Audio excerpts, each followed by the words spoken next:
Hi welcome back to lion TV. వరద తీవ్రతలు ప్రతి రాష్ట్రంలోనూ ఎలా ఉన్నాయో మనకు తెలియనిది కాదు. ఆంధ్రప్రదేశ్, తెలంగాణ, గుజరాత్ ఇలాంటి రాష్ట్రాల్లో అయితే మరీ తీవ్రంగా మారుతుంది వరద. ఇప్పుడు జమ్మూలో కూడా ఇదే పరిస్థితికి నెలకొంది. జమ్మూలో వరద మాత్రం ముప్పొంగి ప్రవహిస్తూ ఉంది. ఆ వరదకి అటుపక్క ఇల్లులు ఉన్నాయి, ఇటుపక్క మాత్రం కొంతమంది పిల్లలు ఇరుక్కుపోయారు. ఇప్పుడు ఆ వాగు దాటాలంటే అస్సలు ఆ పిల్లల వల్ల కాదు. ఇక వాగు దాటడానికి ప్రయత్నిస్తే మాత్రం అందులోనే కొట్టుకుపోతారు. ఇప్పుడు వాళ్ళ గృహానికి వెళ్ళాలంటే మాత్రం ఆ వాగు దారి ఒకటే దారి. ఆ చిన్నపిల్లలకి ఏం చేయాలో అసలు అర్థం కాక అక్కడే కూర్చొని ఉండిపోయారు.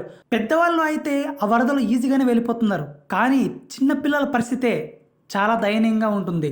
పాపం ఎందుకొచ్చారో ఏమో ఆ పిల్లలు ఆ వరదకి ఇటువైపు ఇరుక్కుపోయారు. అప్పుడు ఆ సమయంలో అక్కడున్న యువకులు ఈ పిల్లలని గమనించారు. ఆ చిన్న పిల్లలని ఆ యువకులు చేతులు ఎత్తుకొని మరి ఆ వాగు దాడుతూ ఉన్నారు.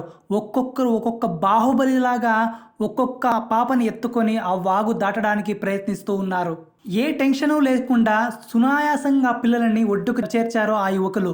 నిజంగా ఇలాంటి యువత ప్రతి గ్రామంలోనూ ఉండాలి.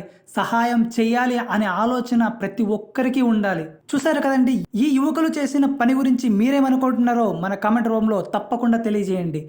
మరిన్ని వైరల్ వీడియోస్ కోసం, మరిన్ని బ్రేకింగ్ న్యూస్ కోసం మన లయన్ టీవీ తెలుగుని సబ్స్క్రైబ్ చేసుకోండి.